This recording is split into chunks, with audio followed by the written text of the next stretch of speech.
Bom, boa tarde a todos. Hoje estamos aqui com o sócio fundador e gestor André Weiner, da Athena Capital. Bom, Weiner, obrigado pela disponibilidade, tá, de falar aqui com a gente. Gostaria de falar um pouco de como a Athena está enxergando esse cenário atual, né, se vocês veem algum paralelo dessa crise com a de 2008 ou com o crash de 29 e o que vocês esperam daqui para frente. Bom, Igor, obrigado a vocês e a Inove em geral pela oportunidade. Com certeza é uma crise muito particular, né? Acho que não é o tipo de crise que a gente pode falar que já tem, no meu caso, 20 e poucos anos de mercado, ou quem já tem 30, 40, ninguém vivenciou uma quarentena, uma pandemia, como nós estamos vivendo. Então é até difícil você traçar alguns paralelos, né? É claro que alguns são válidos, como por exemplo um momento de pânico e desespero como que a gente está vivendo. Momento de pânico e desespero, seja qual for a razão, é pânico e desespero. As pessoas não têm critério em preço, as pessoas não têm critério do que a empresa faz. Então é claro que alguns paralelos você traça, mas nessa crise é muito mais difícil você estimar impacto. Primeiro porque a diferenciação de gestão das empresas ela fica em segundo plano, né? Se uma loja de vestuário está fechada, não importa se a gestão é boa, se a gestão é ruim. Isso pode fazer muita diferença pós-crise, a gente acredita que vai fazer muita diferença pós-normalização. Mas no momento como que a gente está vivendo, a diferenciação de gestão é muito baixa, o que em crises normais, vamos botar assim como 2008, por exemplo, não que seja normal, mas uma crise mais recorrente, né? Uma crise mais de mercado financeiro, de empresas e não, né, doenças, você tem um nível de capacidade de se diferenciar em termos relativos muito maior. Então, assim, posto tudo isso, como é que a Athena está atuando? Eu acho que esquece olhar lucro 2020, essa é a nossa cabeça. É impossível você medir o impacto que vai haver no resultado das empresas, tá? Por diversas razões, né? Primeiro, a gente não sabe quanto tempo vamos dizer, a quarentena vai durar, se a quarentena vai continuar sendo localizada em alguns setores ou se a gente vai migrar para algo mais a lá alguns países da Europa, quando ninguém pode sair de casa. Você não sabe o tamanho das medidas do governo, né? Tem sido algumas medidas anunciadas que talvez as pessoas não estejam dando a relevância que deveria, mas realmente que podem mudar muito a questão de solvência das empresas, tanto medidas hoje do Banco Central para liberar crédito para os bancos, né, para os bancos poderem dar crédito, essa medida de 4 meses de cancelamento de contrato de empregador com funcionário é muito relevante para empresas intensivas e capital humano. Então tem muita coisa acontecendo que faz com que a previsibilidade de impacto seja muito baixa. Qual está sendo o nosso foco aqui? Primeiro, pegar todas as empresas, algo que nós fizemos bastante nos últimos dias, e estressar os modelos para a questão de solvência. Tá? Então, não adianta traçar cenários 1 ano de quarentena, 2 anos, que isso não, na nossa opinião, isso não existe, não tem empresa que sobreviva a isso. Agora, 3 meses, 4 meses, nenhuma venda durante 3 meses, ou 10% das vendas, eu acho que são cenários que você consegue trabalhar e ter algum conforto que as empresas passam bem, independente das medidas que venham do lado do governo. Tá? Então, nossa primeira forma de selecionar as empresas nesse estágio que a gente está vivendo é ter um conforto maior de solvência, né? E aí não é quanto a empresa está alavancada, quanto que ela tem de dívida para vencer nos próximos 6, 9 meses e quanto que ela tem de caixa para pagar essa dívida. Tá? Então, a gente não está investindo em nenhuma empresa que a gente não tem esse conforto. Uhum. Então, tem algumas empresas que até pelas quedas, né, das últimas semanas, a gente acha que numa normalização podem triplicar de preço, valer 3, 4 vezes o que elas estão valendo hoje, mas podem também ter problema de caixa. Então, a gente está optando muito mais por investir nas empresas que a gente tem uma segurança maior nesse mérito específico do que simplesmente procurar valor. Tá? É evidente que como você teve um nível de seletividade baixíssimo na queda das ações, você teve basicamente Carrefour e Raia subindo. As pessoas acham que o que está acontecendo é bom para elas, o que nós aqui achamos um absurdo. É claro que é bom no curto prazo, não sei nem se é bom, mas ajuda no curto prazo. Mas se a economia entrar em colapso, todo mundo vai sofrer depois, ainda que magnitudes diferentes. Acho um absurdo algumas empresas valerem 70% a menos e Raia e Carrefour valer mais do que valia pré-crise. Não tem menor nexo para a gente. Mas, enfim, tirando esses exemplos, a queda foi muito disseminada. Então, você teve setor de aviação sofrendo um pouco mais que o resto, e depois ali entre 40 e 60 de queda são basicamente todos os ativos. Então, isso aumenta a distorção, porque quando você uma empresa que é 1 vez dívida líquida EBITDA, uma empresa que é 4 vezes dívida líquida EBITDA, só para botar em termos de alavancagem, o impacto é totalmente diferente quando você tem uma queda de receita aguda. E o mercado não está diferenciando esse tipo de movimento. Então, a gente está já que tudo caiu e tudo ficou barato, depois a gente pode entrar mais à frente na questão valuation, né, valor. A gente está selecionando as empresas que a gente tem muito conforto que passam por essa e que numa normalização a gente acha que vão ganhar muito mercado frente aos competidores. Tá? Então essa tem sido a postura da Tena, não investir em nada que possa ter problema de caixa, que só venha a ter num cenário realmente muito mais extremo e que vá passar por essa crise e depois, até eventualmente, em termos relativos, se beneficiar do que está acontecendo. Legal. E considerando as previsões do Mandetta, né, de que a curva de inflexão da doença vai ser só lá por volta de setembro, agosto, você acha que o mercado ainda tem a descontar nessas empresas ou ele já está precificando esse final da curva ali atrás? É difícil. Eu acho que mais importante de quando que acaba, quando que atinge o pico de doenças, é quanto tempo vai ser a quarentena. E quanto vai ser a ajuda do governo. Eu acho que se o pico é em agosto ou em setembro, o que importa é quanto tempo a economia vai ficar parada. A economia vai ficar parada até se parar de ter casos, quando o número de casos diminuir, eu acho que ninguém sabe. O que eu posso dizer assim, o estresse que nós fizemos para as empresas, elas embutem, em alguns casos, 4, 5 meses sem nenhuma receita. Então, e mesmo assim, quando você normaliza, as empresas já estão em lows de múltiplos históricos, né? Algumas até parecidas já com 2008, né? Pegando até a pergunta que você fez no início. Então é difícil dizer se já está precificado ou não para setembro ser o pico de casos, ou setembro você começar a ter uma queda de casos. O que eu posso dizer é que tem muita empresa precificada quase que para ser insolvente. Isso a gente acha um absurdo. Assim, tem algumas empresas, né, tem saído agora até algumas matérias sobre isso, que já estão negociando abaixo do valor patrimonial.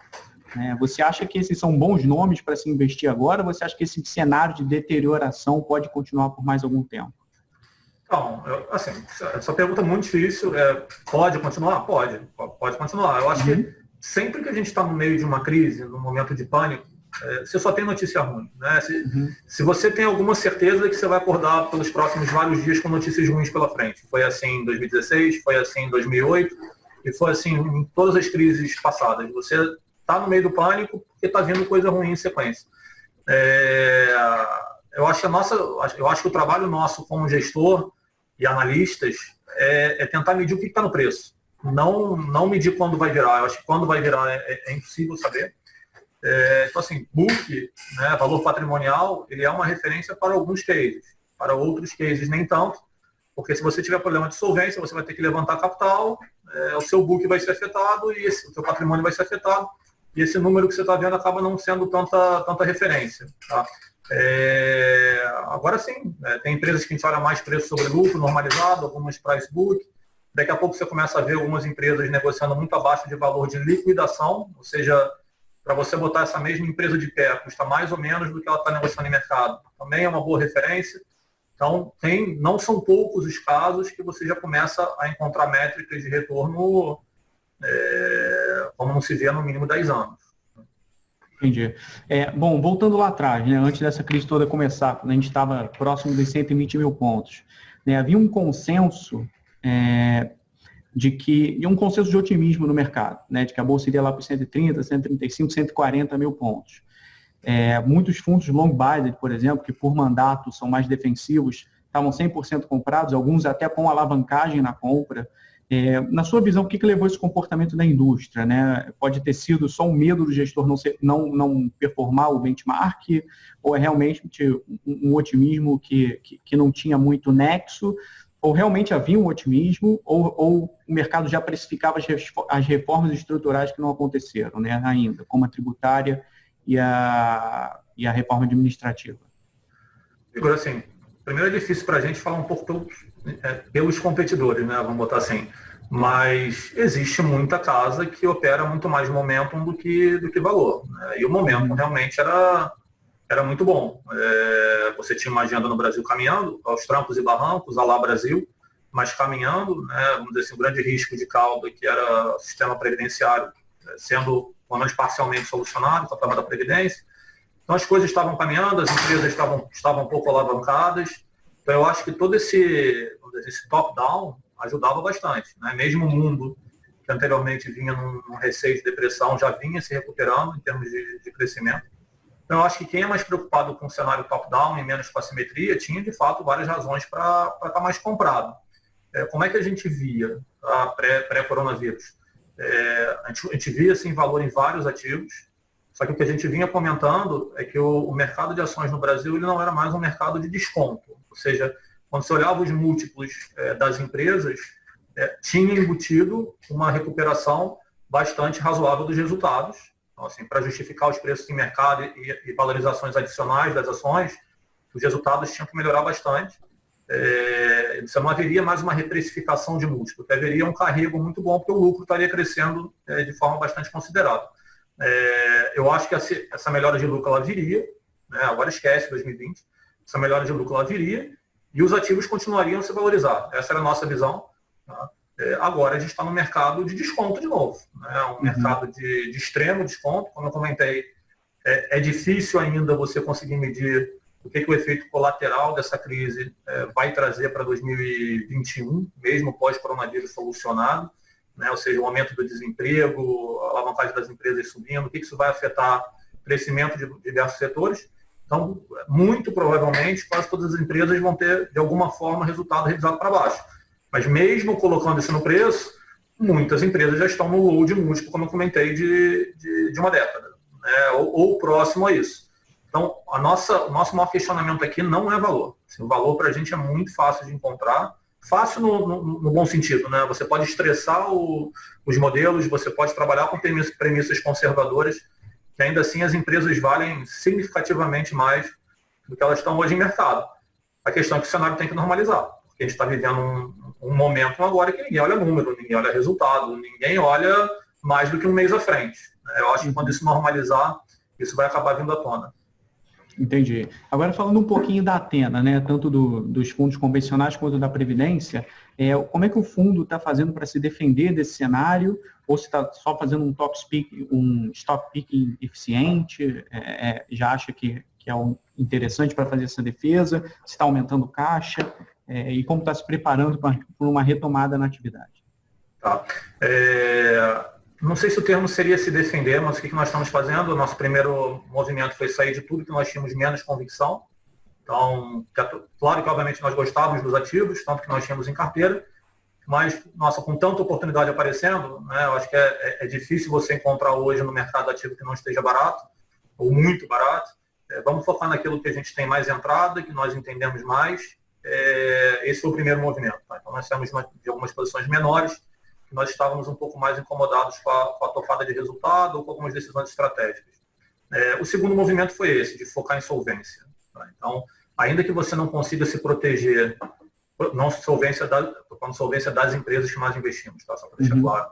É claro que você não consegue se proteger da oscilação em mercado. Né? Você está num nível de racionalidade completo. Você pega geradoras de energia caindo 10% ao dia, empresa de varejo subindo.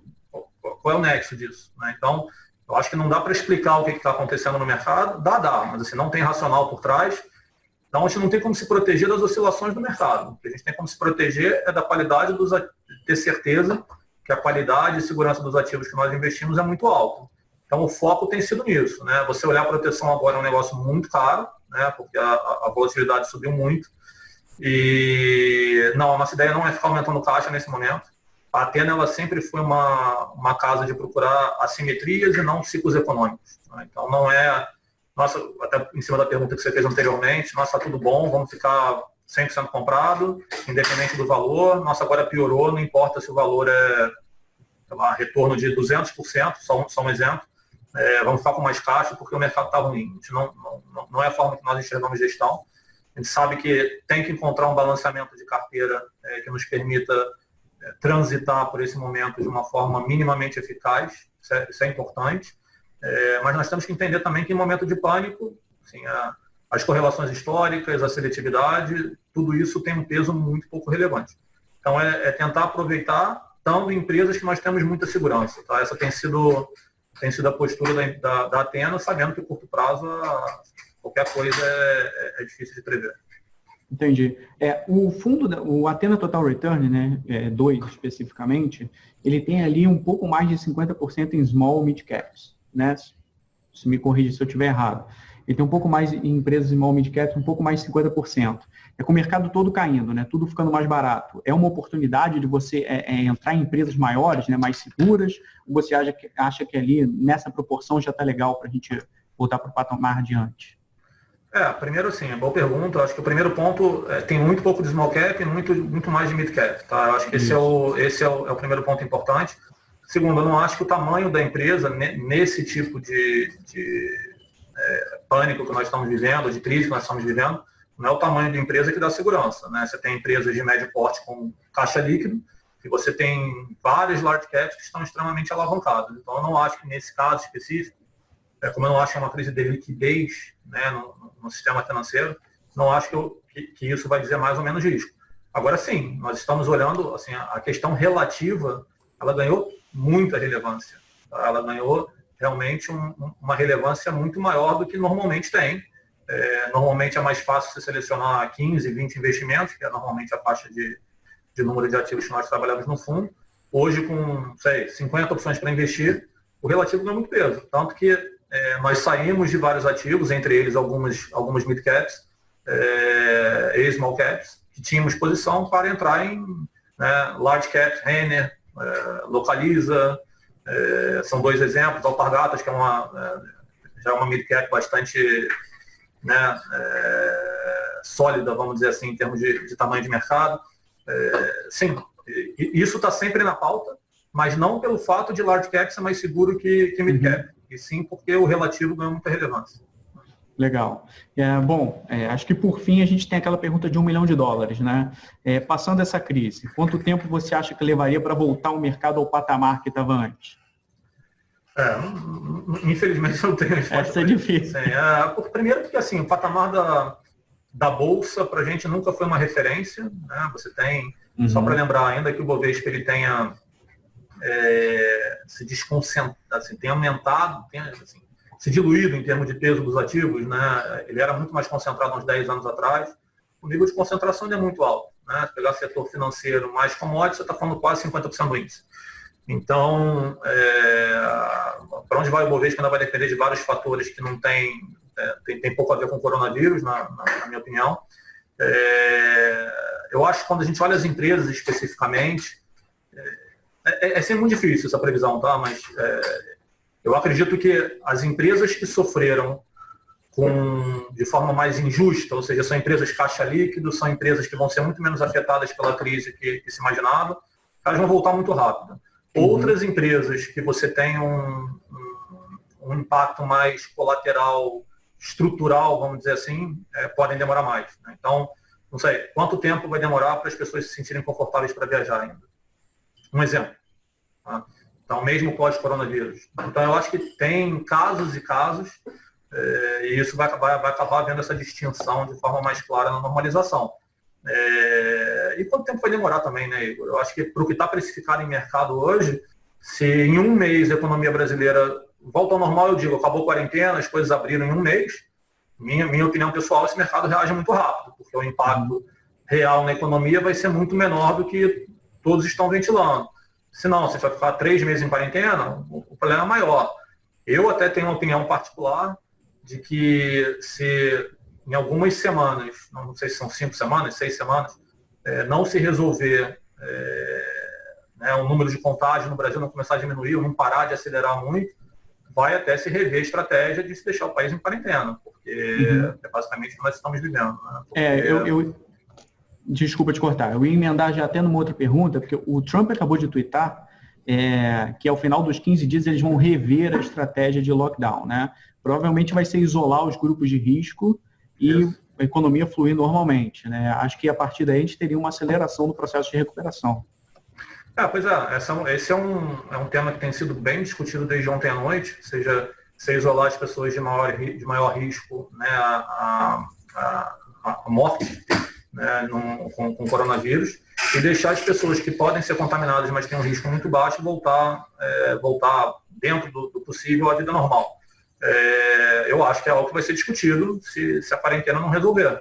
Se você tentar transformar em números, sei lá, cada 2% de PIB para baixo, gera muito mais fatalidade, né, em termos né, de mortes mesmo, do que o próprio coronavírus. Então, é uma decisão difícil, mas eu concordo que se não se for resolver desse jeito, eu tenho muita dificuldade de enxergar uma quarentena de 2 meses, 3 meses, 4 meses, até isso se resolver. Porque o efeito colateral ele vai acabar sendo muito maior do que o que a quarentena está salvando, entre aspas. Então, por isso que é tão difícil a mensuração nas empresas, né? Eu acho que a gente tem que... E esse foi um erro grande que as pessoas cometeram, na nossa opinião, e é muito importante ter isso em mente. Em 2016, o mercado estava muito barato. Muito, muito barato. E o que a gente ouvia muito de alguns investidores era, não, se você olhar o price earnings das empresas, o PL das empresas, está alto.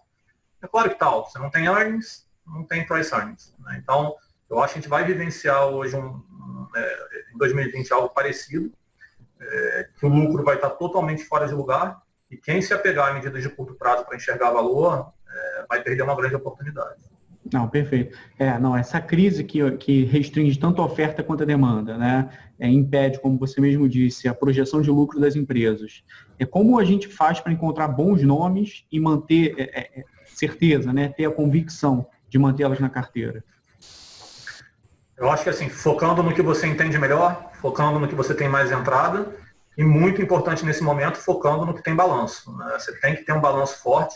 Esse é o problema de empresas mais alavancadas nessas horas. Se você pode parecer muito barato, se você não consegue tocar a sua operação, você tem que chamar capital, ou você tem que rolar dívida numa taxa muito mais alta, e tudo que você vê de valor, ou parte do que você vê de valor, pode ir embora. Então, realmente focar naquilo que você tem mais convicção, entrada, e empresas, e isso é muito importante, empresas que você sabe que uma vez que a crise passe, elas estão muito bem posicionadas para capturar de forma rápida a recuperação do mercado. Então, o mercado de varejo, pegando um exemplo da Renner, tá? Por exemplo, que é uma das que, não sei, deve estar caindo 50% ou mais desde que começou a questão do coronavírus. O mercado de varejo de vestuário vai ser afetado? Vai ser afetado, claro que vai ser afetado, mesmo pós-coronavírus. Não estou nem falando durante a quarentena, que obviamente vai ser afetado. Agora, no mercado tão pulverizado, o que é mais relevante? Quanto que o mercado de vestuário no Brasil cresce ou quanto que a Renner consegue capturar de market share dos competidores, que muitos vão sair. Então, acho que procurar esse tipo de empresa, acho que Localiza, Unidas, também se encaixam, de certa forma, na mesma analogia, né, ainda que já num mercado bem menos pulverizado, te dá um conforto muito grande de não só transitar nisso, né, transitar nessa crise, mas principalmente que essas empresas vão sofrer bem menos, se vão sofrer, mesmo que a economia seja revisada para baixo. Bom, perfeito, Wagner. Acho que é isso. Já estamos batendo aqui os 30 minutos. Quero te agradecer de novo pela disponibilidade, por conversar com a gente. Pessoal, se tiverem qualquer dúvida a respeito da Athena, encaminhe para o seu assessor, que a gente direciona as perguntas direto para o gestor e para o comercial da própria Athena. Tá bom? Obrigado. Tá bom, Igor. Obrigado.